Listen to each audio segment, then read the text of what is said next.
The Bitter Old Man, a children's book by Kabira Namit, narrated by Bahaish, Kapoor.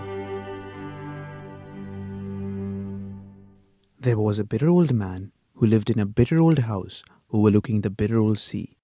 For company, he had a bitter old cat which hunted bitter old mice and in turn was hunted by a bitter old dog. Every morning, the bitter old man would go for a walk carrying a bitter old cane and a bitter old umbrella, for it always rained where he lived. He would then have breakfast, which was always oats. He hated oats, and that is exactly the reason why he had it every morning. After finishing his breakfast, he could always get up from the table and mutter, "It was horrible. It was the most loathsome thing that I've ever had in my life." In the afternoon, the bitter old man would always stare at one particular crumbling wall in the house, for he had nothing better to do. Sometimes he would mutter aloud about how bad the condition of the house was. Nobody could hear him, but at least he could hear a human voice whenever he spoke. He would always mutter, "This house is horrible. It is the most loathsome house in the whole wide world." Every evening, the bitter old man would sit in his bitter old garden on a bitter old chair and look at the sun set into the sea. He didn't like the sun so much and thought that the sun was stupid to give its shining radiant light to the people that the sun didn't personally know. "I'd much rather keep the light for myself, thank you very much," he would mutter. Every night, after a dinner of cabbage soup and no dessert, the bitter old man would turn into his bitter old bed. The bed would creak and groan under his weight, and the bitter old man would say, "This bed is the most uncomfortable bed in the whole wide world." One day, something very, very unusual happened. One day, the bitter old man had a visitor. You must realize how extraordinary an event this was, because the bitter old man hadn't seen another human being for as long as he could remember. The old man was having his breakfast when it happened. The old man heard the knock on his door, but did not realize what it meant. After all, the old man had never had anyone knock on his door before. He wondered if it was all in his head. He continued with his breakfast. It was louder and more persistent this time. He was quite sure he had heard a sound coming from the door. He wondered if the door was finally breaking down. He got up from the breakfast table, complaining about old doors making mysteriously bitter sounds. On opening the door for closer examination, the bitter old man was astonished to see another human being. "Who are you?" he muttered. The man at the door had a large head, a cute button nose, and a charming and friendly smile. He was wearing bright yellow clothes, which stood out in stark contrast to the dull grey ones that the bitter old man always wore. "Hello there. Awfully pleased to meet you and all that. I'm your neighbour from further up the hill. Can't I step in for a sec?" It took a long time for the bitter old man to respond, and his reply was a curt, "What do you want?" The visitor kept beaming, even though he had been refused entry into the house.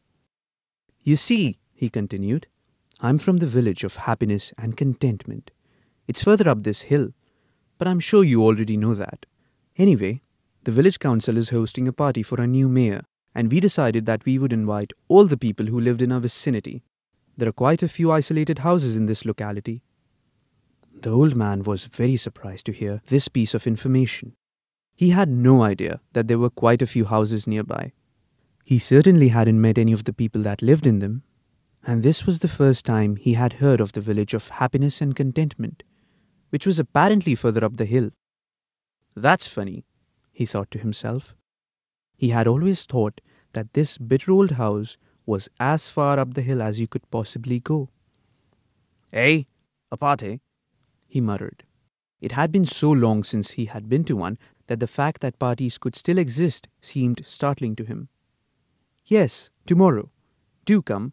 It's not a very long walk from here, you know. All you have to do is take the effort. Remember, there will be jam biscuits and treacle pudding for everyone, and more. Good day."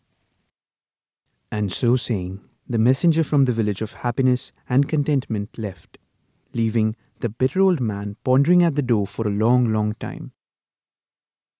The bitter old man spent the rest of the day puzzling over whether he should go to this party.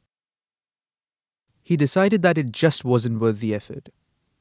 Firstly, he was bound to stand out, and no one would really like him too much. And of course, he had never climbed higher up the hill than his house before. How could he try something new now? "I'm definitely not going," he decided, and quietly went to sleep.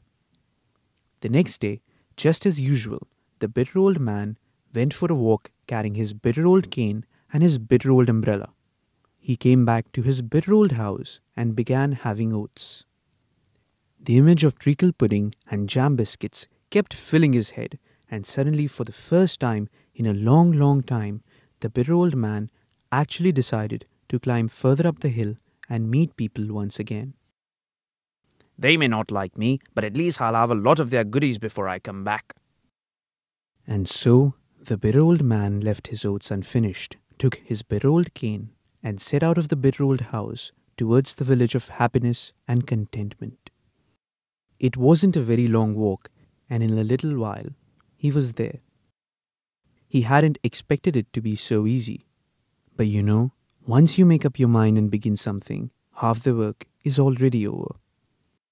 The village of happiness and contentment was certainly a wonderful place. It was lined with trees with ripe apples, cherries, and oranges hanging from them. It had bright yellow pavements and gay and colorful houses with a small upper window overlooking the road, and busy chimneys with smoke of all different kinds of shapes. The party was in the village square.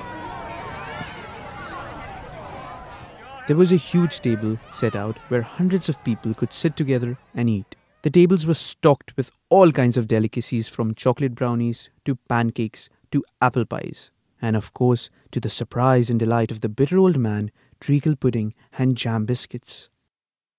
Soon the feast began, and the bitter old man took his place on the table. He hadn't had such amazingly wonderful food in a long, long time.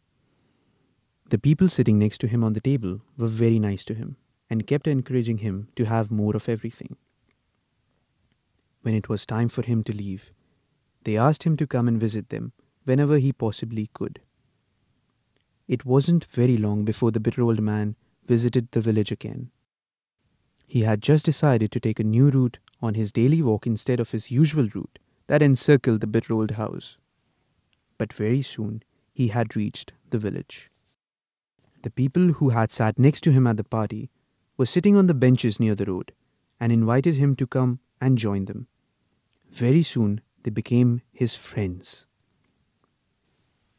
The bitter old man hadn't had friends since he had shifted to his bitter old house. He liked listening to their chatter, and they thought that his remarks about the sun and other such things were very amusing. Very soon, most of the people in the village began recognizing him and even coming over to meet him. The bitter old man suddenly had daily visitors. One fine day, his friends asked him to shift to the village. The bitter old man sat and thought about this for a long, long time. He had become comfortable in his bitter old house. It seemed familiar and safe. Yet, the bitter old man had avoided people for far too long. He packed his belongings and set out for the village for good. It was funny. He could have gone to the village a long time ago. All he had to do was climb a little higher to reach there. He had just never taken the effort. The old man and his cat disappeared into the horizon towards the village.